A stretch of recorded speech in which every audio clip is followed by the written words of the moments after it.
नमस्कार. जनता सुपरस्टार पॉडकास्टच्या नवीन कोऱ्या एपिसोडमध्ये तुमच्या सर्वांचे स्वागत आहे. शाण्या माणसाने कोर्टाची पायरी चढू नये असं म्हणतात.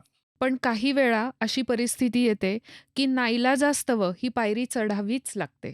आणि मग सुरू होते एक गुंतागुंतीची न्यायप्रक्रिया. ह्या प्रक्रियेमध्ये सर्वात महत्त्वाची भूमिका असते ती म्हणजे वकिलाची. योग्य मार्गदर्शन, कायद्याचं ज्ञान आणि वेळोवेळी पावलं उचलणं हे सर्व वकिलामार्फतच होतं. तर आज आपण भेटणार आहोत अशाच एका अनुभवी वकिलांना जे आपल्याला कोर्ट आणि न्याय व्यवस्थेशी संबंधित खूप महत्त्वाच्या गोष्टी अगदी सोप्या भाषेत समजावून सांगतील. ॲडव्होकेट संदीप वाळिंबे. सर, जनता सुपरस्टार पॉडकास्टमध्ये तुमचे स्वागत आहे. धन्यवाद. सर, तुम्ही ह्या वकिली व्यवसायात कसे आलात? काय प्रेरणा होती तुमची? वकिली व्यवसायात कसा आलोय खरं तर इंटरेस्टिंग त्या गोष्टी आणि प्रत्येक वेळी म्हणजे मी असं म्हणतो लोकांचे आपलं असंही असतं की बाबा वकील का व्हायचंय.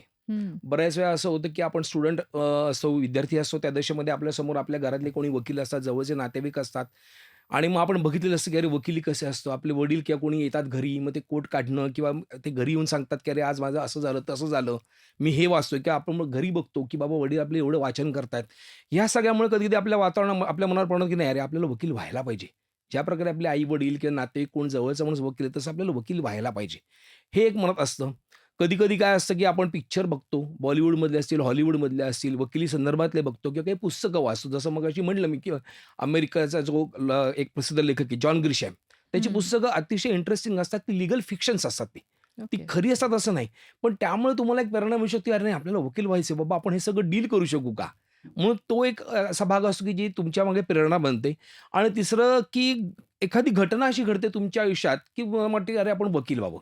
माझ्या आयुष्यात इंटरेस्टिंग घटना म्हणजे मी 20 वर्षाचा असताना माझे वडील साताऱ्यात कन्स्ट्रक्शनचा बिझनेस करायचे. मी शिकायला पुण्यात होतो आणि त्या वडिलांनी माझ्या नावावर एक फर्म त्यावेळी एस्टॅब्लिश केली होती. कारण 18 वर्षाच्या वर असल्यामुळे त्याला कुठली कायद्याची आडकाठी नव्हती आणि ज्या फर्मच्या नावावर एक जागा विकत घेतली त्या जागेमध्ये खूप लिटिगेशन्स क्रिएट झाली आणि त्या लिटिगेशनच्या मुळे पहिल्यांदा मला पोलीस स्टेशनची पायरी चढायला लागली कारण त्याच्यामध्ये काही कॉम्प्लिकेशन्स झाली होती म्हणून. ओह!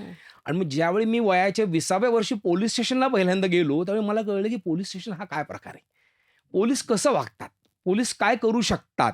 आणि त्याच्या अनुषंगाने न्यायव्यवस्था सुद्धा काय करते? हं. भले मला त्यावेळी ती मॅच्युरिटी नसेल, की बाबा हे काय होतं, पण तेव्हा मला पहिल्यांदा कळलं की पोलीस स्टेशनला जाण्याचा अनुभव कसा आहे? मी हे का सांगतो मुद्दाम? सामान्य माणसाने आजही वयाच्या 50 वर्षे 20 असू दे, 70 असू दे, आजही असं होतं की पोलिस स्टेशन जायचं म्हणजे लोकांना भीती वाटते. हां. कायद्याची दहशत असावी लागते हे एका मर्यादेपर्यंत ठीक आहे. पण सामान्य माणसाला पोलिसांची भीती जास्ती वाटते. वयाच्या 20 वर्षी मी जेव्हा गेलो, तर मला पहिल्यांदा भीती बसली माझ्या डोक्यात.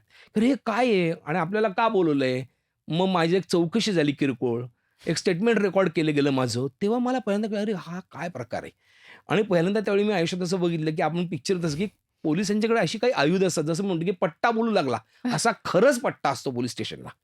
आणि तो त्या पट्ट्याचा वापर करून पोलीस खऱ्या गुन्हेगारांकडून रिकव्हरी करण्याचा प्रयत्न करतात. हे जे सगळं चित्र मी पहिल्यांदा पोलीस स्टेशनला बघितलं, तेव्हा माझ्या असं मनात पक्क बसलं, की ह्यांच्याशी आपल्याला जर आयुष्यात पुन्हा डील करायची वेळ आली कधी आयुष्यामध्ये, तर आपल्याला कायद्याचं तेवढंच सखोल ज्ञान पाहिजे, जेणेकरून पोलीस आणि न्यायव्यवस्थेच्या बरोबर मी स्वतः उत्तम तऱ्हेने डील करू शकेन. आणि मग हं. माझ्या वकील व्यवसायाची खरी प्रेरणा किंवा ते बीज म्हणतो आपण, ते वयाच्या 20व्या वर्षी माझ्यामध्ये रुजलं गेलं आणि त्याचा पुढचा परिपाक म्हणजे मग मी लॉला ॲडमिशन घेतली आणि मग लॉ पूर्ण केलं आणि पुण्यामध्ये माझे गुरु श्री एस एम केळकर, ज्याने श्रीकृष्ण केळकर म्हणून आहे त्यांचं ऑफिस रास्तापेठेत, त्यांच्याकडे मी माझी खऱ्या अर्थाने ज्युनियरशिप सुरू केली. ती माझी वकिलीची पहिली सुरुवात. ओके. सर, क्रिमिनल आणि सिव्हिल केसेसमध्ये काम करण्याचा अनुभव कसा वेगळा असतो? क्रिमिनल आणि सिव्हिल केसमध्ये काम करण्याचा अनुभव थोडासा वेगळा आहे. म्हणजे पूर्वी असं म्हणायचे जेव्हा क्रिमिनल प्रॅक्टिस करतो किंवा सिव्हिलला असं नाही, त्या रिसिप्रोकल आहेत. ते दोघं एकमेकांना पूरक असतात. वेगळा फरक कुठे होतो बेसिकली, की क्रिमिनल लॉमध्ये ह्युमन बिहेवियर सायकॉलॉजी ज्याला आपण मानवी स्वभावाचा जो अभ्यास आहे ना, तो क्रिमिनलमध्ये फार महत्त्वाचा आहे फौजदारी क्षेत्रामध्ये. आणि त्याच्याबरोबर उलटी परिस्थिती दिवाणी किंवा सिव्हिलमध्ये आपण म्हणतो, की तिथे डॉक्युमेंटेशन हे फार महत्त्वाचं असतं. मूलभूत फरक खरं एवढाच आहे आत्ता फक्त, की क्रिमिनलमध्ये करताना तुम्हाला अनेक माणसांशी तुमचा संपर्क येतो, ज्याच्यामध्ये आरोपी असतो, फिर्यादी असतो, कोर्ट जज असतो स्वतः, पोलीस असतात. अशा अनेक घटकांचा मानवी स्वभावाचा अभ्यास तुम्हाला क्रिमिनलमध्ये करावा लागतो. आणि तो अत्यावश्यक असतो कारण जेव्हा तुम्ही कोर्टामध्ये उभं राहता, तेव्हा तुमच्या अपरोक्षसुद्धा अनेक गोष्टी घडत असतात. त्यामुळे जेव्हा तुमच्यासमोर एखादा माणूस येतो, तेव्हा पहिलं वकिलाचं काम काय आहे? तर पहिलं तो कसा आहे हे जाणून घ्यायचा प्रयत्न करणं. प्रत्येकी त्याची पुरेशी संधी मिळते असं नाही, पण ज्याला स्पॉन्टेनिटी आपण ज्याला म्हणतो, की स्पॉन्टेनियसपणा हा मात्र क्रिमिनलमध्ये खूप लागतो. कारण तुमच्यासमोर येणारा साक्षीदार किंवा समोरचा वकील हा असं तुमच्या माहितीत नसतो, तुमचा परिचित नसतो, तेव्हा तुम्हाला तो काय उत्तर देणार आहे याचं जजमेंट वकिलांना आधी घ्यावं लागतं. त्यामुळे स्पॉन्टॅनिटी हा सगळ्यात क्रिमिनलला महत्त्वाचा भाग आहे आणि मानवी स्वभावाचा अभ्यास अतिशय चोख पाहिजे क्रिमिनलमध्ये. याच्या उलटी परिस्थिती बरोबर सिव्हिलमध्ये. सिव्हिल केस का निर्माण होते? बेसिकली डॉक्युमेंटेशनमध्ये जेव्हा फॉल्ट असतो, कुठेतरी चुकलेलं असतं किंवा काहीतरी बघितलं गेलं नसतं, तेव्हा सिव्हिल केसला किंवा दिवाणी दाबायला सुरुवात होते. त्यामुळे सिव्हिल केस जर तुम्हाला जिंकायची असेल किंवा निदान लढवायची असेल, तर तुम्हाला डॉक्युमेंटेशन तुमचं परफेक्ट पाहिजे. म्हणजे ह्या 2 गोष्टींचा खरा मूलभूत फरक एवढाच आहे. नाहीतर बाकी संयम, चिकाटी, अभ्यास, कष्ट या सगळ्या गोष्टी दोन्हीला सारख्या आहेत. कुठल्याही व्यवसायाला लागतात तशा या 4-5 गोष्टी कॉमन असतात. फक्त मुख्य फरक हा आहे आणि तो अतिशय महत्त्वाचा आणि मूलभूत फरक आहे आणि दुसरं महत्त्वाचं म्हणजे क्रिमिनल साइडला प्रॅक्टिस करते तेव्हा तुमची फॅक्ट्सवर जबरदस्त पकड असावी लागते. ओके. कायद्याचं नॉलेज तुम्हाला पाहिजेच, पण फॅक्ट्स आणि त्याच्या उलट परिस्थिती तुम्हाला सिव्हिलमध्ये. सिव्हिलमध्ये तुमचा कायद्याचा अभ्यास पक्का पाहिजे आणि ज्याला आम्ही इंग्लिशमध्ये म्हणतो इंटरप्रिटेशन ऑफ लॉ. अच्छा. एखादं कागदपत्र म्हणजे आपण असं म्हणतो कागदपत्र तुमच्याशी बोलू शकतात जर तुम्ही तेवढा अभ्यास केला तर याच्यामध्ये आम्ही म्हणतो की रीडिंग बिटवीन द लाईन्स हे फार सिव्हिलमध्ये महत्त्वाचं असतं. सरसकट डॉक्युमेंट तुम्हाला दिसलं एक तर त्यातल्या 2 ओळीमध्ये जो अर्थ दडलेला असतो तो अर्थ दिवाणी प्रॅक्टिसमध्ये सिव्हिल प्रॅक्टिसमध्ये काम करणाऱ्या वकिलाला ओळखताच आला पाहिजे. हा दोन्हीमधला मूलभूत फरक आहे. सर, ह्या क्षेत्रात येण्यासाठी कोणत्या स्किल्सची गरज असते? बेसिकली स्किल सेट असा आवश्यक आहे या क्षेत्रासाठी तुमच्याकडे संयम पाहिजे, चिकाटी पाहिजे. या 2 गोष्टी सगळ्यात महत्त्वाच्या आहेत. तुम्ही किती हुशार हं. आहात याच्यापेक्षा या 2 गोष्टींची वकिलीत सगळ्यात आवश्यकता असते. आणि क्रिमिनल साइडला स्पेशली मी म्हणतो जर तुम्हाला प्रॅक्टिस करायची असेल, तर तुमच्याकडे सिस्टम विरुद्ध लढण्याची तुमची तयारी पाहिजे. हो. म्हणजे चांगल्या वकिलीसोबत बंडखोरी ही मुळात पाहिजे. कारण हं. जेव्हा तुम्ही कोर्टामध्ये उभं राहता तर तुम्हाला कुणाविरुद्ध तरी लढायचं असतं. म्हणजे तुमचा अप्रोच तो पाहिजे की मला लढायचं आहे. मला हं. जिंकायचं की नाही हा अप्रोच नाही पाहिजे कोर्टामध्ये. तर मला लढायचं आहे, ही केस मला लढवायची आहे. हा जो आहे त्या माणसाचा स्वभाव ज्याचा असा नाही की ज्याला लढायची प्रवृत्ती ज्याच्याकडे आहे ना, ही पहिल्या स्किल सेटमधलं पहिलं आहे की वकिलाकडे ती तयारी पाहिजे. बंडखोरी ही तुमच्या रक्तात असली पाहिजे. तर हं. तुम्ही कोर्टात चांगलं लिटिगेशन लॉयर म्हणून काम करू शकता. ओके. इतर ज्या ब्रँचेस आहेत त्याच्यामध्ये तुम्ही काम करू शकता. पण वकील ज्याला जगात ओळखलं की लिटिगेशन लॉयर हा जगात सगळ्यात जास्त प्रेस्टिजियस असतो. तर त्यासाठी तुमच्याकडे मुळात बंडखोरी पाहिजे, तुमच्याकडे संयम पाहिजे, तुमच्याकडे चिकाटी पाहिजे आणि तुमच्याकडे अपमान सहन करण्याची सुद्धा तयारी पाहिजे. हो. कारण ज्युनियरशिपमध्ये बऱ्याच वेळा असं होतं की जजेस लोकं तुम्हाला विचारतात. तुम्हाला त्याची उत्तरं माहीत नसतात किंवा तुम्ही तयारी केली नसते किंवा सीनियरनी कधीतरी सांगितलेलं नसतं. असंही होऊ शकतं कधीतरी. अशा वेळी जजेस लोकं तुम्हाला बोलून दाखवतात, की "अरे तू वकील आहेस, तरी तुला साधं एवढुसं येत नाही का?" हे जे असतं हे कधीतरी जिव्हारी लागतं, की हं. अरे आपण एवढं शिकलोय, काळा कोट घातलाय, आपण आर्ग्युमेंट करतो तरी आपल्याला एक छोटी गोष्ट येऊ शकली नाही. तो जो अपमान असतो ना, तो नेहमीच कधी-कधी तो जिव्हारी बसतो. मग तो सहन करायची तयारी सुद्धा वकिलीत पाहिजे. आणि आताचे जे पक्षकार आहेत, हा बदल खूप जाणवतो मला का, की आताचे पक्षकार सुद्धा वकिलांसारखेच हुशार असतात. ते 4 ठिकाणी जाऊन आलेले असतात, तेव्हा ते सुद्धा तुम्हाला तुमच्या उणिवा दाखवतात आणि जेव्हा तुमच्या उणिवांवर बोट दाखवतात, तेव्हा ते एक्सेप्ट करायची जर वकिलीची तयारी असेल, तर खरं मी म्हणेन स्किल सेट हाच आहे. हं. कारण बाकीच्या क्षेत्रात लागणाऱ्या गोष्टी या वकिलीत लागतातच. पण ह्या ज्या आणि हा जो मानवी स्वभावाचा अभ्यास आहे ना, त्याचं मात्र त्यासाठी तुम्हाला तुमची स्मरणशक्ती आणि निरीक्षण शक्ती या 2 गोष्टी तुमच्या उत्तम असतील तरच तुम्ही चांगलं वकील होऊ शकता. तुम्ही स्किल सेट म्हणला, तो हाच खरा स्किल सेट आहे. इंटरेस्टिंग. क्रिमिनल केस हाताळताना सर्वात मोठं आव्हान काय असतं? क्रिमिनल केस हाताळताना सगळ्यात मोठं आव्हान एक तर जसं आपण विचार की मानवी स्वभावाचा अभ्यास तुमचा पाहिजे. कारण तुम्ही बऱ्याच वेळा आरोपी तुमचा क्लायंट असतो. त्यावेळी तुम्ही आरोपीशी बोलत असता. पण पुस्तकात लिहिण्याचं वाक्य आहे, की आरोपी म्हणजे डॉक्टरांशी आणि वकिलांशी खरं बोलले पाहिजे आणि हे वाक्य पुस्तकातलं आहे. आज सुद्धा आरोपी 100% वकिलांना खरं सांगत नाहीत. याचं कारण असं आहे, की मी प्रत्येकी त्याला दोषच म्हणेन, कारण मुळात कुठल्याही माणसाची प्रवृत्ती काय असते, मी वकिलाकडे गेलो, तर मला जे घडवून आणायचं आणि जे मला घडवता येत नाही, ते मला वकिलाच्या मदतीने घडवून आणायचं असतं. कारण मला काय सामान्य माणसाला कायद्याचं नॉलेज नसतं त्यामुळे. मग मला जे घडवून आणायचं आहे, त्यासाठी मी वकिलांना एवढ्याच इन्स्ट्रक्शन देतो, की जेणेकरून असं व्हावं. अच्छा. पण मी जे काही लपवत असतो ना, ते कधी-कधी वकिलांसमोर येत नाही. आणि मग असं जेव्हा होतं तुमच्या बाबतीत, तेव्हा मग तुम्हाला खरा प्रश्न येतो. कारण जेव्हा मॅटर सुरू होतात, जेव्हा कोर्टामध्ये पुरावा सुरुवात होते पुरावा, क्रॉस एक्झामिनेशन सुरू होतात आमच्याकडनं, तेव्हा अशी एखादी इन्स्ट्रक्शन जी आपल्या आरोपीने दिलेलीच नसते.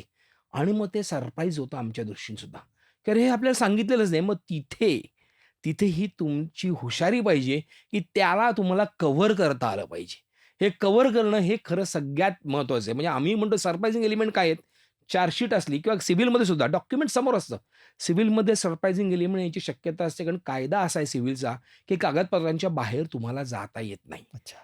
पण फौजदारीमध्ये तसं नाही आहे. तुमच्या समोर येणारा साक्षीदार आम्ही बऱ्याच वेळा असं करतो, की एखाद्या साक्षीदाराची उलट तपासणी घ्यायची. तर आमचं एक साधारण फॉर्मॅट ठरलेला असतो आम्हाला. कारण आम्ही चार्जशीट वाचलेली असते. मॅटरमध्ये काय विषयाचं एक डोक्यात फिक्स असतं, की मला ह्या प्रश्नावर जायचंय.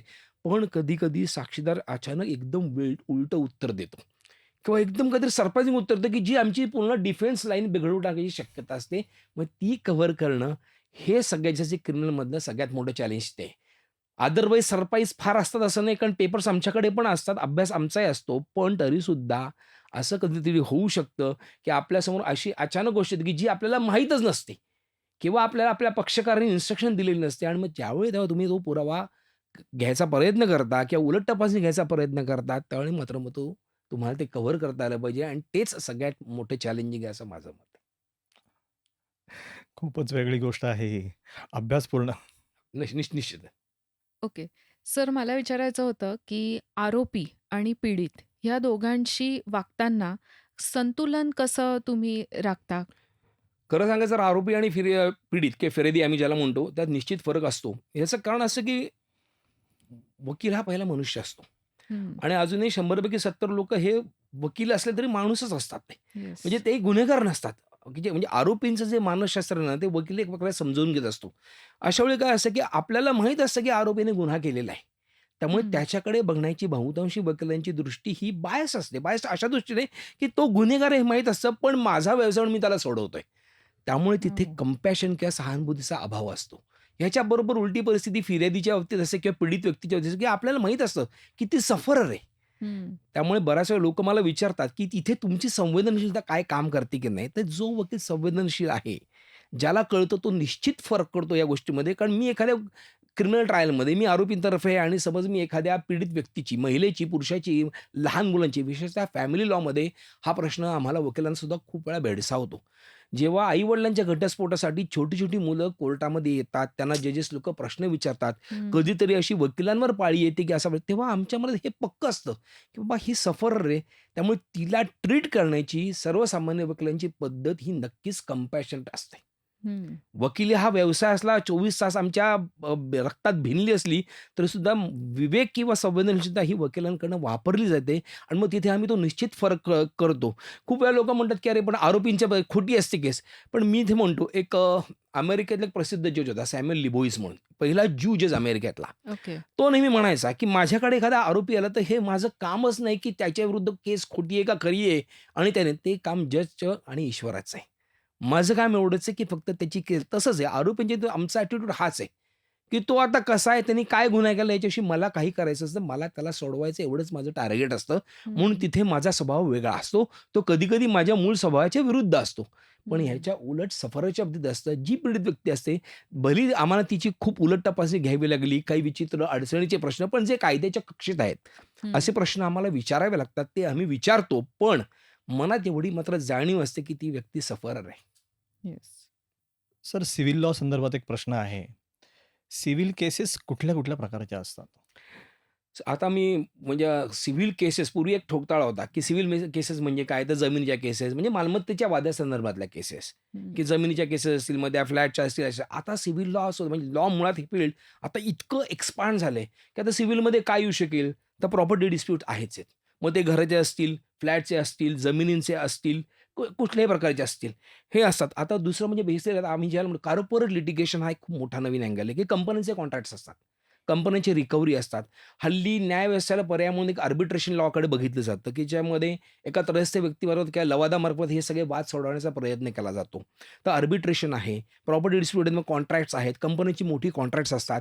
त्याच्या अनुषंगाने त्याचे रिकव्हरी सूट्स असतात. अशा आणि म्हणजे सिव्हिल लॉ असं तुम्हाला जसं मगाशी आता म्हणजे आपण आता मी सुद्धा विचार करतो कायम, की या फील्डमध्ये नवीन काय झालंय? तर स्पेस लॉ हा नवीन अँगल आहे मला माहीत नव्हता. कमाल. हं. किंवा आता आपल्याकडे एनर्जी डॉक्युमेंट्स म्हणजे एनर्जी म्हणजे काय आता मोठे-मोठे पॉवर सप्लाय असतात. आता एम-एस-सी-बी आपली डिस्ट्रिब्युशन कंपनी झाली आहे. तर त्यांची आणि प्रायव्हेट कंपन्यांची डॉक्युमेंट्स असतात. डॉक्युमेंटेशन हा नुसता पार्ट नाही, की जो कन्व्हिन्सिंगमध्ये बऱ्याच वेळा म्हणलं होतं. पण इथे नाही. ते पॉवर सेक्टरची डॉक्युमेंट्स आणि त्याच्या अनुषंगाने येणारे लिटिगेशन ही कंप्लीट वेगळी असतात.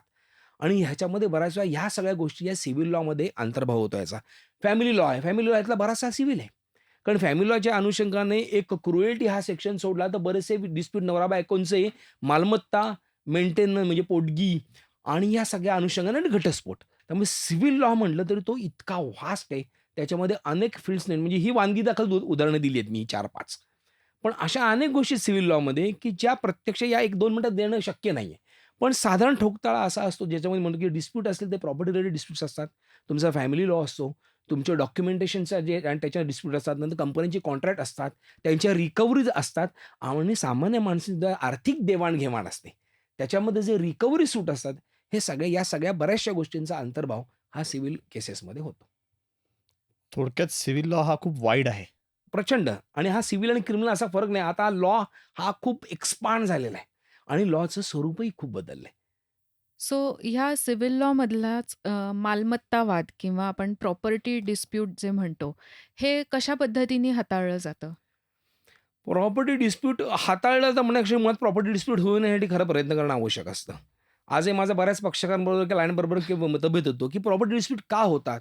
हं, याचं बेसिक कारण असं आहे, की सामान्य माणूस एखादी मालमत्ता विकत घेताना वकिलांचा सल्ला घेत नाही. हं. ही खरी परिस्थिती आहे. खूप वेळा लोकांचं म्हणणं असतं भारतासारख्या ठिकाणी, अमेरिकेत तर खूप महाग आहे हे सगळ्यांना माहिती आहे. पण भारतात लोकं म्हणतात वकिलांकडे जाणं एक्सपेन्सिव्ह आहे. पण खरी परिस्थिती तशी नाहीये. म्हणजे साधं उदाहरण देतो, की 1 कोटीचा जेव्हा तुम्ही फ्लॅट घेता, तेव्हा माझं म्हणणं असं, की तुम्ही वकिलांकडे ₹10,000 खर्च करा. हं. त्यांच्याकडनं त्या फ्लॅटचं त्या बिल्डरकडनं जो तुम्हाला ब्रोशर देतो, त्या ब्रोशरचा अभ्यास करा. त्या ज्या डॉक्युमेंट त्याचं कारण का मी सांगतो, कायदा कसा झालाय, ब्रोशरमध्ये बिल्डरनी एखादी गोष्ट दिली असली, तर ती त्याच्यावर बंधनकारक आहे. बिल्डर लोकं हुशार असतात कारण आमच्यासारखेच वकील लोकं त्यांना सल्ला देणारे असतात. जर बिल्डरनी एखाद्या ब्रोशरमध्ये दिलं, की 24 तास मी पाणी पुरवीन, तर त्याच्यावर ते बंधन म्हणून लोकं काय म्हणतात, की मुबलक पाणी असा शब्द वापरला असतो ब्रोशरमध्ये. हं. जेव्हा तुम्ही मुबलक म्हणता, तेव्हा तुम्ही त्याला एखाद्या संज्ञेत किंवा व्याख्येत बसवू शकत नाही.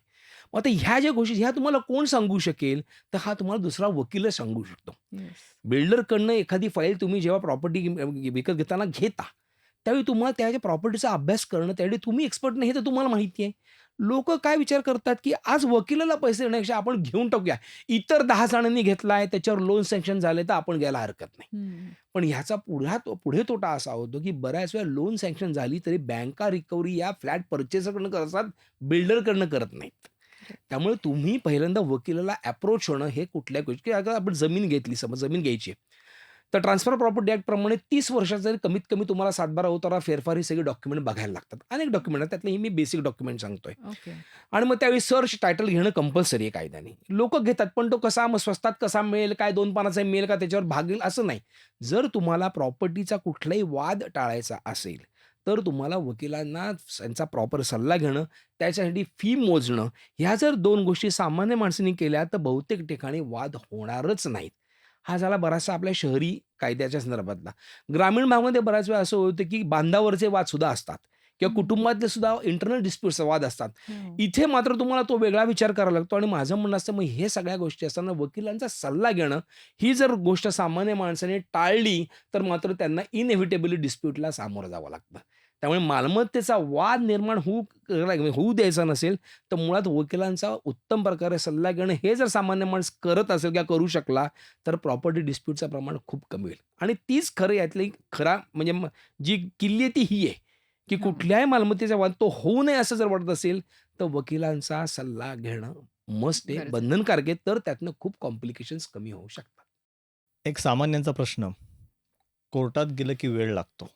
ह्याच्यावर जरा ऐकायला आवडेल आम्हाला.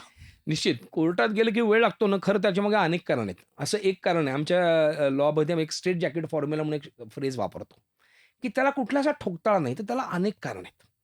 यातलं सगळ्यात महत्त्वाचं कारण मी सगळ्यात शेवटी सांगेन.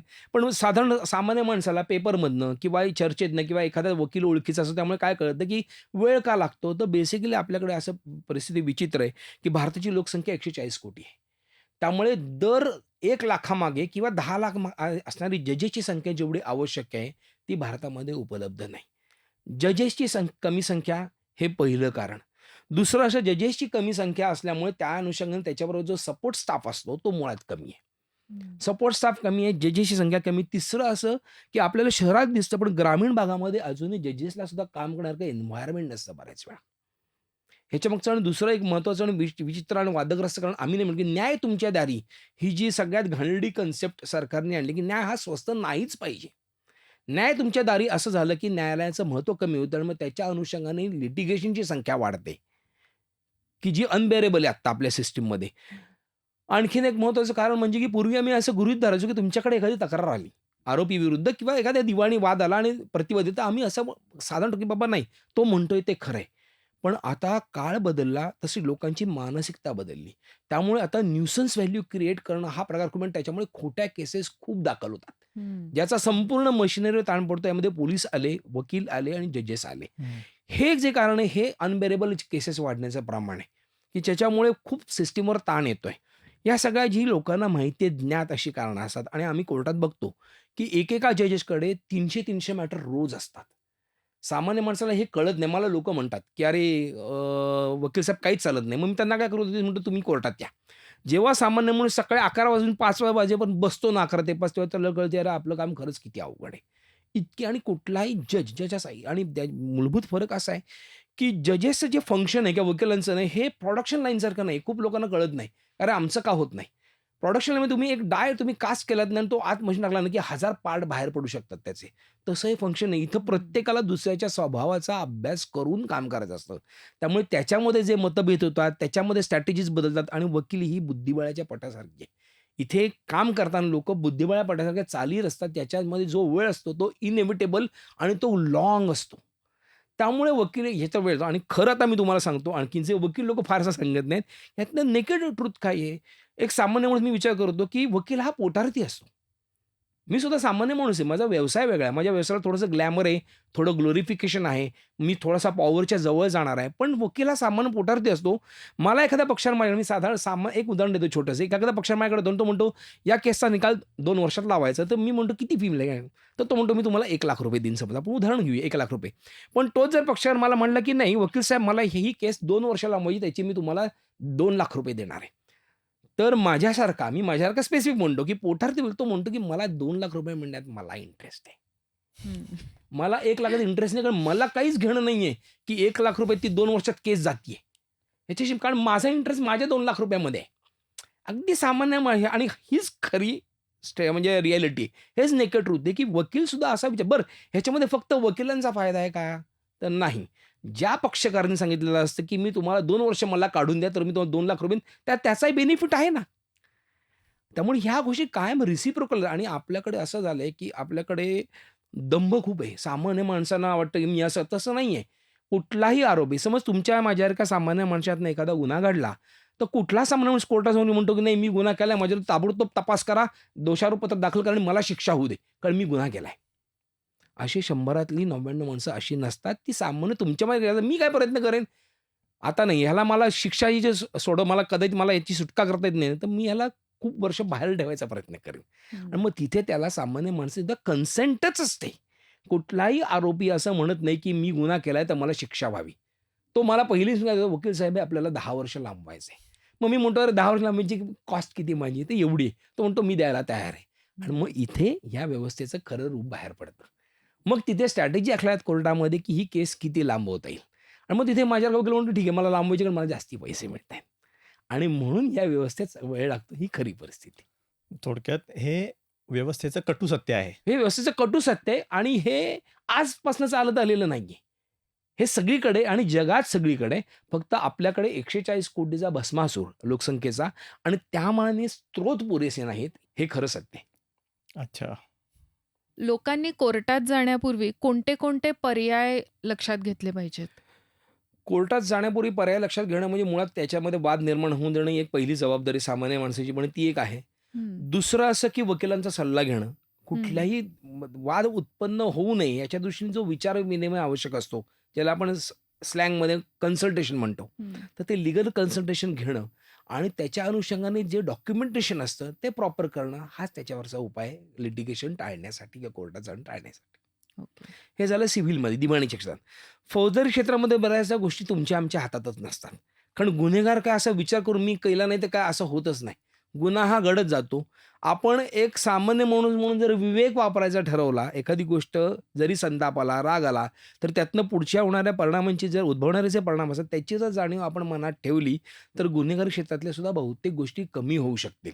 त्यामुळे विवेकाचा वापर हा एकच त्याला उपाय हे रोखण्याचा किंवा याचं प्रमाण कमी करण्याचा, बाकी दुसरा कुठलाही पर्याय नाही, फौजदारीमध्ये विशेषतः.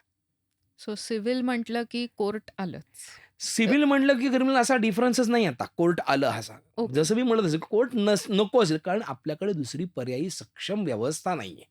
त्यामुळे कोर्ट नाही हा आता लोकांनी रूल्ड आउट करावा. कुठल्या ना कुठल्या निमित्ताने कोर्टात तुम्हाला जावं लागतं. म्हणून आपल्याकडे पूर्वी म्हणजे कोर्टाची पायरी चढू नये. याचं हं. कारण असं की माणूस एकदा कोर्टात गेला की तिथनं तो बाहेर पडण्याची शक्यता कमी होते. पण त्याच्यासाठी त्याला पर्याय असणारी सक्षम व्यवस्था, अल्टरनेटिव्ह ऑप्शन आपल्याकडे उपलब्ध नाही. कारण तुम्ही कोर्टाव्यतिरिक्त इतर कुठल्याही मशिनरीकडे जायचा प्रयत्न केला, तर ती जास्ती तुम्हाला सामान्य माणसाला महाग पडते. हं. सर्वार्थाने, नुसते पैशा बाबतीत नाही. त्याच्यातनं येणारी दडपणं, त्याच्यातनं येणारी मानसिक अवस्था किंवा परिस्थिती याच्यापेक्षा कोर्ट त्या बाबतीत सुसह्य आहे. ओके. सर, सामान्य नागरिकांनी कायदेशीर अडचणी टाळण्यासाठी काय करायला हवं? कायदेशीर अडचणी टाळण्यासाठी काय करावं असं काही एक स्ट्रेट उत्तर नाही याला. कारण अडचणी निर्माण होतात.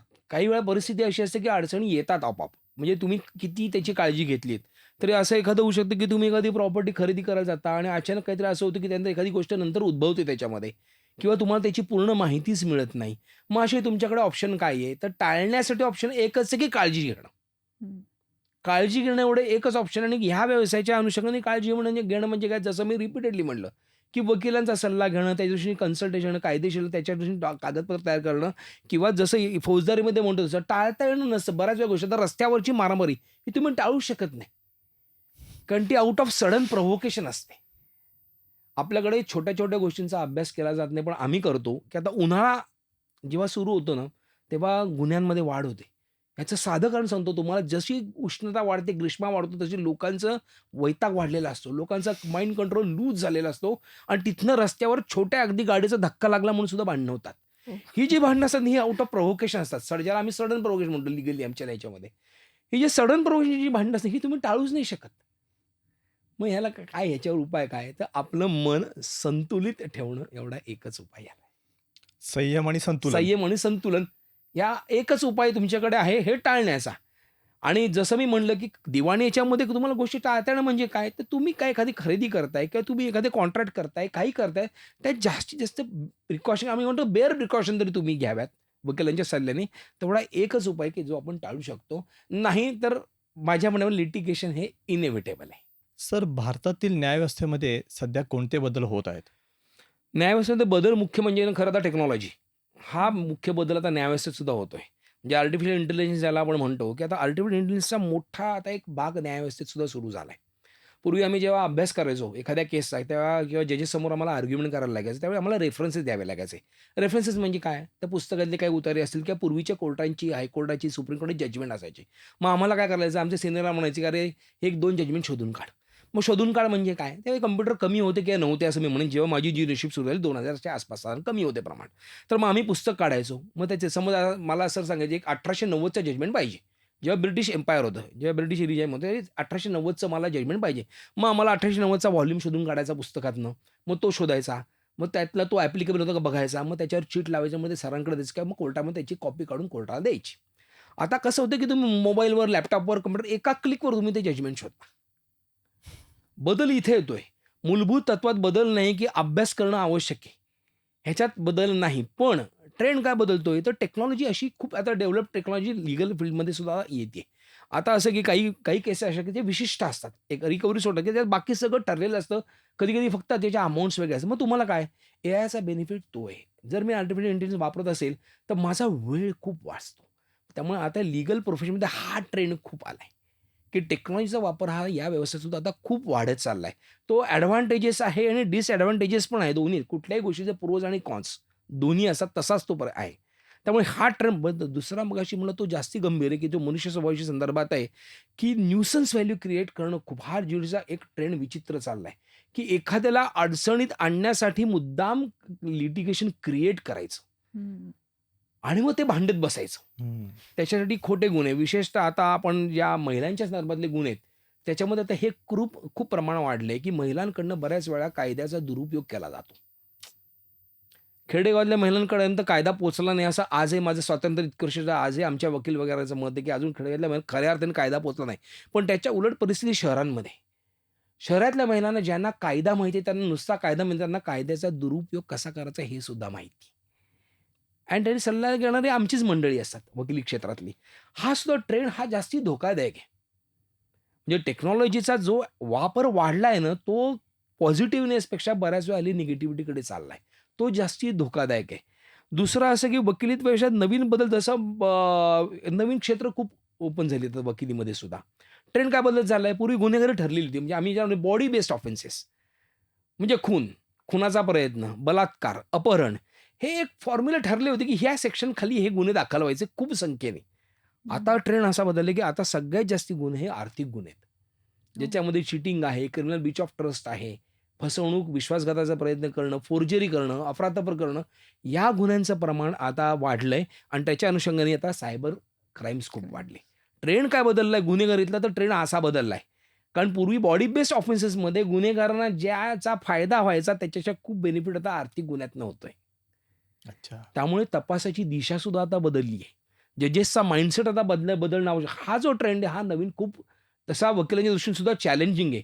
आता हं. सगळ्यात हल्ली खूप पेपरमध्ये आपण वाचतो, की डिजिटल अरेस्ट हा सगळ्यात आता धोकादायक प्रकार सुरू आहे, की आभासी अटक दाखवायची. अच्छा. एखाद्या व्यक्तीला त्याला त्या भ्रमात आणायचं, की तुला आम्ही अरेस्ट केली आणि त्याच्याकडनं लाखो कोट्यवधी रुपये उकळायचे. फक्त महाराष्ट्रात मागच्या वर्षी जवळ-जवळ 5,000 गुन्हे दाखल झाले या अनुषंगाने. बापरे!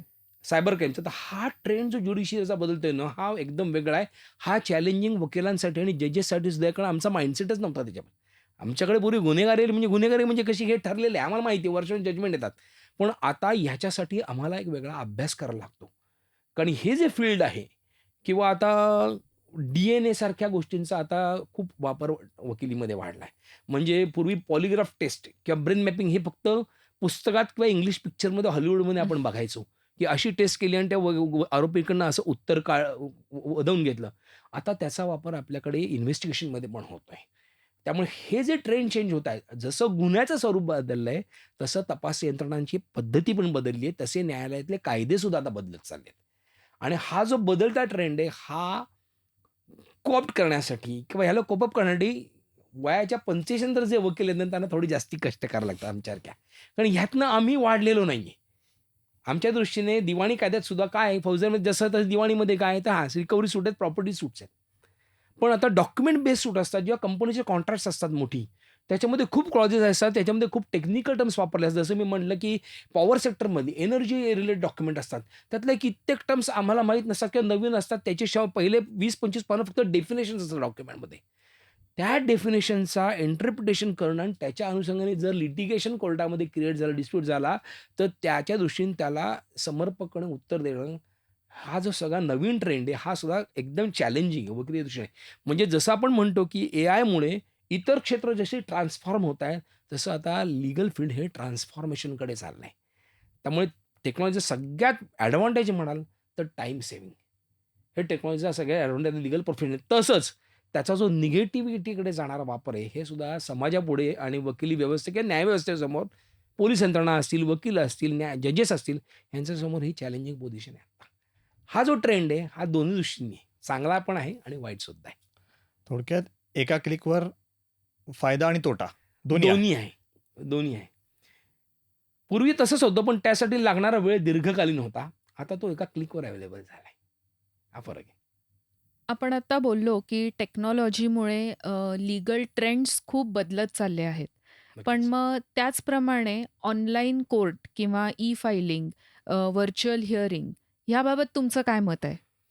याबाबतीत थोडंसं माझं मत इतर वकील वर्गापेक्षा थोडंसं वेगळं आहे. मी थोडं आणखीन स्पष्ट आणि प्रांजळपणे बोलू इच्छितो, की खरं ऑनलाईन फायलिंग हा जो हां. बेसिक आपण पहिल्यांदा ऑनलाईन फायलिंग चा विषय डिस्कस करूया. हं. ऑनलाईन फायलिंग हे सुरू केलंय सुप्रीम कोर्टाच्या आदेशानुसार न्यायमूर्ती चंद्रचूड सर्वोच्च न्यायालयाचे सर्व न्यायाधीश असताना त्यांनी सुरू केलं. ओके. ऑनलाईन फायलिंगचा प्रॉब्लेम असा आहे, की अजूनही बऱ्याचशा जजेसची जी वय आहेत ना, ही 50च्या पुढची आहेत.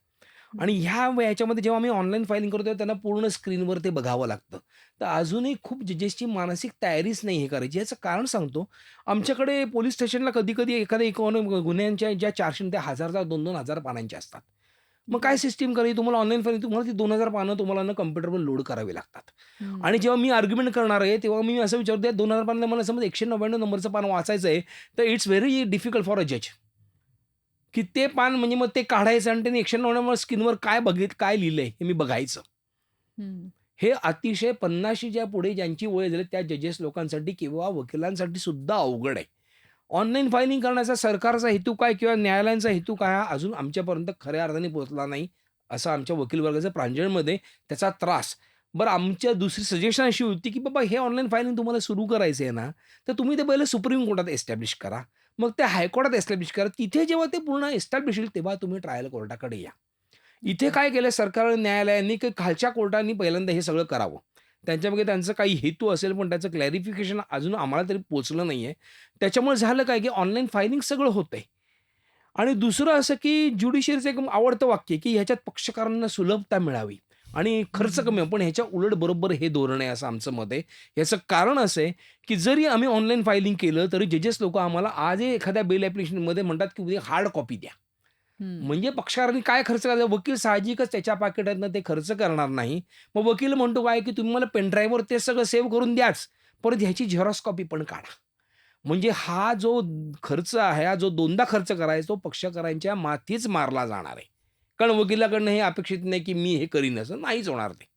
बरं. मग ह्याच्यामध्ये काय धोरण आहे ह्याचा अजूनही खऱ्या अर्थाने वकिलांना उलगडा झालेला नाही. दुसरं असं, की सरकारने हे लक्षात ठेवलं, की वय हा नेहमी कुठलीही गोष्ट नवीन शिकण्यासाठी अडथळा असतो बऱ्याच वेळा. हं. 50शी पार केलेल्या वकिलांना अजूनही 70-70, 75 म्हणजे हुशार वकील खूप प्रचंड प्रॅक्टिस करतात कोर्टामध्ये. कारण तुमचा मेंदू थकत नसतो. मेंदू असा एकमेव अवयव आम्ही म्हणतो, की जो जितका जास्ती वापरू तितका तो तल्लख होत जातो. करेक्ट. मग अशा दृष्टीने लोकांनी ह्या सगळ्या टेक्निकल हर्डल्स क्रिएट झाल्यात. ई-फायलिंगचा फायदा खरंच कोणाला झाला हे सरकारला आणि न्यायालयांना वरच्या न्यायालयांना फक्त माहिती आहे. खाली जर तुम्ही विचार कराल वकिलांचा, तर त्यांच्या दृष्टीने अवघड आहे हे सगळं शिकणं.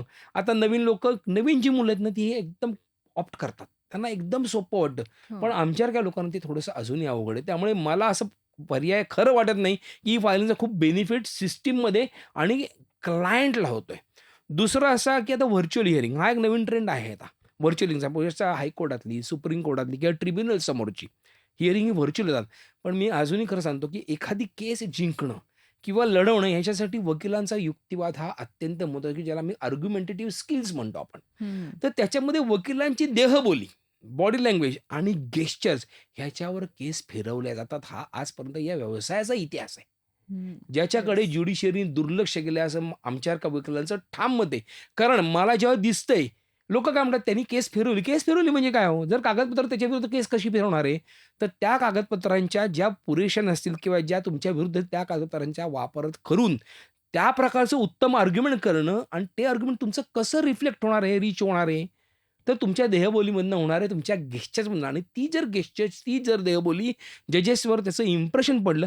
साधी गोष्ट आहे, तुम्हाला तुमच्या एखाद्या पक्षावरती एक केस आली, तुम्हाला दुसरी केस मिळते, तुमचा पक्ष तुमच्या मागे बसलाय. जेव्हा तुम्ही ती बॉडी लँग्वेज इफेक्टिव्ह वापरता, तेव्हा तुमच्याकडे दुसरी कारण तो म्हणतो हारलो तरी चालेल, पण आपला वकील भांडणार आहे किंवा हं. आपल्या वकिलांनी आपली बाजू उत्तम प्रकारे म्हणली, ह्याला पुढचं मॅटर आहे, ह्याला आपण ह्यालाच देऊया. हा जो बिझनेस ओरिएंटेड अँगल आहे ना, हा सुद्धा या व्हर्चुअल हिअरिंगमध्ये वॉश आउट करतो असं आमचं म्हणणं आहे. कारण तिथे तो इफेक्टिव्हनेसच नाहीये. समोर स्क्रीनवर जज मला बघतोय आणि मी माझ्या ऑफिसमध्ये बसून आर्ग्युमेंट करतोय. ह्याच्यामध्ये तो इफेक्ट निघून गेलाय. विशेषतः फौजदारी गुन्ह्यांमध्ये आमचं ठाम मत आहे, की ह्याच्यामध्ये ह्या गोष्टी बंद केल्या पाहिजेत किंवा ह्याला प्रमाण कमी केलं पाहिजे. एखाद्या ट्रिब्युनल समोर किंवा जिथे एका विशिष्ट रिस्ट्रिक्टेड डॉक्युमेंटवर आर्ग्युमेंट करायला तिथपर्यंत पोहोचली ठीक आहे. आत्तासुद्धा आमच्याकडे कायद्याची पद्धत अशी आहे, की कुठल्याही साक्षीदाराला मूळ कागदपत्र दाखवायला लागतं. ओरिजिनल डॉक्युमेंट समोर ठेवून त्याला त्याच्यावर प्रश्न विचारणे तरच तो कन्सिडर करतो. हा कायदा पुरावा आहे सगळ्याचा, ज्याला आम्ही इंडियन एव्हिडन्स ॲक्ट म्हणतो. आता नवीन ऑनलाईन फायलिंगमध्ये त्याच्यामध्ये एक्झिबिशन्स काही बदल केलेत, पण त्याच्यामधला तो इफेक्ट नाही आहे. त्यामुळे आमच्या वकील वर्गाचं म्हणजे माझ्यासारख्या बऱ्याच वकील वर्गाचं मित्रांचं मत असं आहे, की ऑनलाईन हिअरिंग हा थोडासा क्रिटिकल आणि अडचणीचा भाग आहे आणि तो वकील आणि जजेस या दोघांच्या दृष्टीने फारसा आणि पक्षांच्या दृष्टीने तर पूर्णपणे तसा धोकादायक किंवा नुकसानकारक आहे. त्यामुळे ह्याच्यामध्ये सरकार किंवा न्यायालयाने याचा पुनर्विचार करणं आवश्यक आहे असं आमचं प्रांजळ मत आहे. So old school is more effective. हा हे मुळात क्षेत्रच असं आहे, की ह्याच्यामध्ये पूर्ण नवीन बदल होणं अवघड आहे. आणखी एक तुम्हाला एक सायकॉलॉजिकल मी सांगतो, की प्रत्येक क्लास असतो ना प्रोफेशनचा किंवा माणसं त्यांची एक मनुष्य स्वभावाची वैशिष्ट्य असतात. काही लोकं येसमध्ये असतात. की ज्यांना हं. सगळं हो. पॉझिटिव्ह. काही लोकं नोमध्ये असतात. हं. आमच्यासाठी आम्ही म्हणतो पो असा शब्द वापरतो. हा अमेरिकन स्लँग आहे, हा लँग्वेज आहे. पो म्हणजे काय, की जो ह्यालाही धड नसतो आणि ह्यालाही धड नसतो असा आमचा हां. वर्ग आहे. आणि आमचा वर्ग जजेस असू अजूनही आम्ही प्रोग्रेसिव्ह नाही.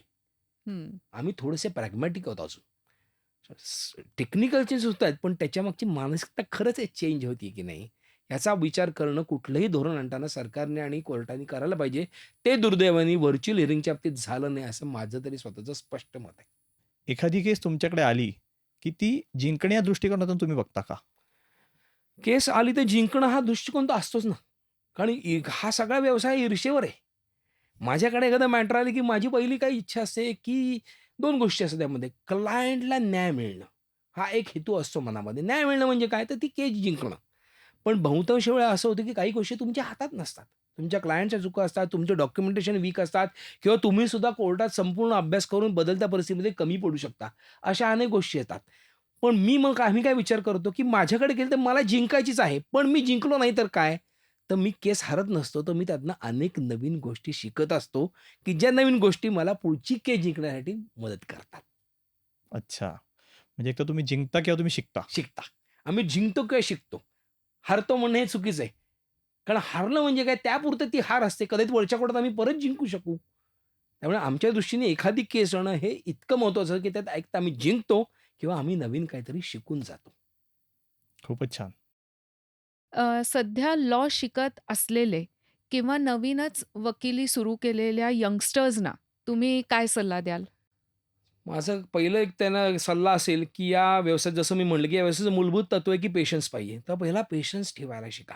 हं. तुम्ही शिकत असाल किंवा तुम्ही आता जस्ट वकील झाले, तर पहिला पेशन्स ठेवायला शिका. दुसरं म्हणजे, की दीर्घकालीन हा एक क्षेत्र हे दीर्घकालीन आहे. म्हणजे लाँग टर्मचं क्षेत्र आहे. असं नाही, की याच्यामध्ये तुम्ही शॉर्ट टर्म गोल काहीतरी अचीव्ह केले, तर मग तुम्ही तर असं होऊ शकत नाही. त्यामुळे तुम्हाला या क्षेत्रात जर तुम्हाला खऱ्या अर्थाने प्रवेश करायचा आहे, खऱ्या अर्थाने चांगली प्रॅक्टिस करायची असेल, तर पेशन्स पाहिजे. दुसरं म्हणजे दीर्घकालीन क्षेत्र असल्यामुळे तुम्हाला कुठल्याही शॉर्ट टर्म गोल्स ठेवून चालणार नाहीत. तिसरं म्हणजे तुमचं कायद्याव्यतिरिक्त तुमच्याकडे प्रचंड वाचन पाहिजे. हं. आणि मी असं का म्हणतो, की वकिली व्यवसाय हा असा आहे, की इतर क्षेत्रामध्ये समजा आपण डॉक्टर झालो ना, तर आपल्याला मेडिकलचं नॉलेज पुरेसं आहे. हं. सी-ए झाला तर बहुतेक वेळा सी-एना फायनान्शियल एंट्रीज आणि त्या अनुषंगाने नॉलेज पुरेसे आहे. कंपनी सेक्रेटरी झालात, तर तुम्हाला कंपनीचं कामकाज कसं चालतं त्याच्या अनुषंगाने नॉलेज. पण वकिली असा एकमेव व्यवसाय आहे, की तुम्हाला ह्यातल्या कुठल्याही क्षेत्राचं तुमच्याकडे काम येऊ शकतं. जेव्हा तुम्ही एम-एस-सी-टी म्हणजे आपण अपघात प्राधिकरणाचं काम करतो, तेव्हा अपघात त्याची तुम्हाला माहिती असणं, त्याचं ज्ञान असणं आवश्यक आहे. जसं बौद्धिक स्वामित्व ज्याला आपण म्हणतो कॉपीराइट ॲक्ट. तर कॉपीराइट ॲक्टमध्ये तुम्हाला कॉपीराइट कसा क्रिएट होतो हे तुम्हाला शिकून घेणं आवश्यक आहे. किंवा तुम्ही आता नवीन विचार केला, की आता एखादं आणखीन क्षेत्र असं आता डी-एन-ए वापरतात हल्ली गुन्ह्यांच्या तपासणी. हं. मग डी-एन-एच्या आता त्याच्या अभ्यास करणं म्हणजे त्याच्यासाठी तुम्हाला सायन्सचा अभ्यास करणं आवश्यक आहे. बरं तुमची जर बी-एस-सी बॅकग्राऊंड नसेल, तर तुमच्या दृष्टीने ते अक्षरशः म्हणजे महत्प्राय असते ती गोष्ट शिकणं. त्यामुळे तुम्ही करताना नवीन मुलांनी एक लक्षात ठेवलं पाहिजे, की ह्या सगळ्या गोष्टींचा आपल्याला अभ्यास करायचा आहे. दुसरं असं म्हणजे जेव्हा तुम्ही वकिलीत येता, तेव्हा तुमच्यासमोर असं कुठलंही उद्दिष्ट नाही पाहिजे, की मी या क्षेत्रात प्रॅक्टिस करेन. हे हं. मी आमच्या मुलांना का सांगतो, की एखादा समज असं गृहीत धरू, की तुम्ही एखाद्या सीनियर वकिलाकडे काम त्याच्याकडे फक्त फौजदारी काम आहे. तुम्ही त्यांच्याकडे उमेदवारी केली, 2-3 वर्ष कष्ट केलेत आणि पहिल्यांदा तुमचा स्वतंत्र पक्ष आहे, तो म्हणतो माझी या मालमत्तेचा वाद तुम्हाला सोडवायचा आहे. म्हणजे ते आलं तर सिव्हिल फील्ड आलं. मग तिथे तुम्ही हँग होता. हं. की अरे आता सिव्हिलचं मग काय, मग आता मला मित्रांची मदत घेतली पाहिजे किंवा मला दुसऱ्यावर म्हणजे माझं म्हणणं की मग सुरुवात करताना मुळात कुठल्याही मुलांनी वकील म्हणजे कायद्याच्या क्षेत्राचा अभ्यास करणारे किंवा नवीन आले वगैरे आपण टिश्यू पेपरसारखं पाहिजे. जे आपल्याकडे येईल ते आपल्याला कागदासारखं टिपून घेता आलं पाहिजे. आणि वॉव! दुसरं म्हणजे आयुष्यामध्ये वकिली हे क्षेत्र असे बरेच आहे की जे नशिबावर सुद्धा अवलंबून आहे. त्यामुळे तुम्ही ज्या क्षेत्रात किंवा ज्या स्पेसिफिक सब्जेक्टचा अभ्यास केलात, तसंच काम तुमच्याकडे येईल याची खात्री नाही. एस्पेशली तुम्ही लिटिगेशन लॉयर म्हणून जेव्हा येता ना, तेव्हा तुमच्याकडे खूप प्रकारचं काम येतं, खूप क्षेत्राचं काम येतं. त्यामुळे पहिली जबाबदारी आपली काय, तर आपण कुठल्याही मनात पूर्वग्रह ठेवायचा नाही. हं. म्हणजे माझं ओरिएंटेड स्टडी नाही पाहिजे. तर मला जे येईल ते मला करता आलं पाहिजे, अशी जर आपली भूमिका असेल, तर आपल्याला वकिली क्षेत्रात यश मिळण्याची शक्यता जास्ती असते. दुसरं प्रचंड वाचन पाहिजे. मी तर प्रत्येक वकिलाच्या विद्यार्थ्यांना किंवा सांगतो लोकांना, ही 2-3 पुस्तकं मी कायम रेफर केली. त्याच्यामधलं पहिलं पुस्तक जसं मगाशी म्हटलं, की सॅम्युअल ल्युबोइस म्हणून जो अमेरिकेतला लॉयर होता. अतिशय प्रसिद्ध क्रिमिनल लॉयर याचं कोर्ट रूम म्हणून अतिशय सुंदर पुस्तक आहे. ओके. आणि दुसरं म्हणजे लोकमान्य टिळकांची जी ट्रायल म्हणजे ज्या लोकमान्य टिळकांना खटल्यामध्ये 6 वर्ष काळ्या पाण्याची सजा झाली, त्याच्यावर अत्यंत सुंदर पुस्तक उपलब्ध आहे भारतामध्ये वेगवेगळ्या भाषेतलं. त्यामध्ये लोकमान्य टिळकचं ट्रायल म्हणून अतिशय सुंदर पुस्तक आहे. लोकमान्य टिळकांचं उदाहरण मी कायम कायदा क्षेत्रात का देतो? आपल्याकडे सरदार वल्लभभाई पटेल अत्यंत नावाजलेले वकील आहेत. तसंच जिनासुद्धा. हं. बॅरिस्टर जिनांसारखा मेंदू फार थोड्या लोकांचा होता जगामध्ये असं म्हटलं जातं. पण लोकमान्य टिळकांचं उदाहरण म्हणजे जगात असं म्हटलं जातं, की जगातले जे सर्वोत्कृष्ट 8 मेंदू आहेत बुद्धिमान, त्यात लोकमान्य टिळकांचा एक होता. आणि हं. लोकमान्य टिळकांनी स्वतः त्यांच्या केसचा 8 दिवस 23 तास युक्तिवाद केला होता ब्रिटिश कोर्टासमोर, जस्टिस हो. डावरसमोर. तो जो युक्तिवाद आहे, तो प्रत्येक वकील झालेल्या व्यक्तीने, प्रत्येक कायद्याच्या विद्यार्थ्यांनी आणि नवीन झालेल्या यंगस्टरनी वाचलाच पाहिजे. कारण जसं लोकांदृष्टीने गीता आहे, तसं हं. वैद्य टिळकांचा युक्तिवाद हा गीतेच्या स्वरूपासारखा आहे. प्रचंड प्रकांड बुद्धिमत्ता आणि कायद्याचं आणि भाषेवर अप्रतिम म्हणजे अत्यंत पकड भाषेवर तर मी वकील झाल्यामुळे की तुम्ही वाचा. फक्त कायदा वाचू नका, कायद्याच्या खूप वाचा आणि विशेषतः या 2 किंवा 3 पुस्तकांचा मी रेफरन्स केला. लीगल फिक्शनमध्ये सिडनी शेल्डनचा खूप सुंदर लिहितो लॉ क्षेत्रात. तर हं. अशी काही पुस्तकं आहेत, की जी तुमच्या रोजच्या अभ्यासाला नाही आहेत. पण त्याचा अभ्यास केल्याशिवाय तुम्हाला वकिलीमध्ये परिपूर्णता येणार आणि तुम्हाला मदत होणार आहे. तर ह्या 2-3 गोष्टींचा मी उल्लेख करेन. कारण बाकी कसं सांगण्यासारखं खूप आहे, की हे करा, ते करा. पण माझं म्हणणं, की ज्या गोष्टी आपल्याला रुचतील, पचतील आणि डायजेस्ट होतील. हं. तर ह्या 2-3 येस. गोष्टी अशा आहेत, की ज्या या बेसिक मी जो स्किल सेट म्हणला, की पेशन्स आणि तसंच तुमचं बहुविध वाचन आणि निरीक्षण शक्ती तुमची खूप पाहिजे. कदाचित ती जर तुमच्याकडे नसेल, तुम्हाला ती डेव्हलप करावी लागेल. कारण वकिली क्षेत्रामध्ये येताना तुमचा मेंदू, कान, डोळे आणि जीभ ह्या सगळ्या म्हणजे आपण ज्याला पंचेंद्रिय म्हणतो, ही सगळी पंचेंद्रिय जर तुमची तल्लख असली, तरच तुम्ही केस फिरवू शकता, या रीचपर्यंत जाऊ शकता. वॉव! नाहीतर अदरवाईज अवघड आहे. त्यामुळे माझा नवीन लहान सल्ला एवढाच असेल, की या 2-3 गोष्टी तुम्ही करा, तर तुम्हाला नक्कीच तुमच्या यशस्वी होण्यासाठी आणि शेवटी असं यशस्वी होणं ही सर रिलेटिव्ह कन्सेप्ट आहे. कित्येक वकील असे की जे कित्येक केसेस हरतात तरी पण त्यांचं खूप नाव चांगलं असतं. कारण का तर त्यांचा अभ्यास, त्यांची भांडण्याची शैली, त्यांची ह्या सगळ्या महत्त्वाच्या असतात. त्यामुळे यश या कन्सेप्टवर न जाता आपल्याला परिपूर्ण वकील होण्यासाठी काय प्रयत्न करतात त्याचा मुलांनी विचार करावा असं मला वाटतं. बाकी काही नाही. खूप छान. नक्कीच हा सल्ला सगळ्या यंगस्टर्ससाठी खूपच मौल्यवान ठरणार आहे. निश्चित. येस. सर तुम्ही आज आपल्या जनता सुपरस्टार पॉडकास्टमध्ये आपले अनुभव शेअर केले त्याबद्दल खूप खूप धन्यवाद आणि आपण दिलेल्या माहितीचा आमच्या सगळ्या प्रेक्षकांना नक्कीच खूप उपयोग होईल. त्याबद्दल थँक यू सो मच. मलाही सुद्धा जनता सुपरच्या सगळ्या टीमला मनःपूर्वक धन्यवाद द्यायचे आहेत. कारण आज तुम्ही बोलवलं नसतं तर मला माझे स्वतःचे अनुभव सुद्धा इतक्या लोकांपर्यंत पोहोचण्याची संधी मिळाली नसती. त्यामुळे पुन्हा जनता सुपरच्या सगळ्या टीमला सुद्धा मी मनःपूर्वक धन्यवाद देतो. अशाच वेगवेगळ्या विषयांवरच्या माहितीपूर्ण व्हिडिओजसाठी जनता सुपरस्टारला लाईक, शेअर आणि सबस्क्राईब करायला विसरू नका.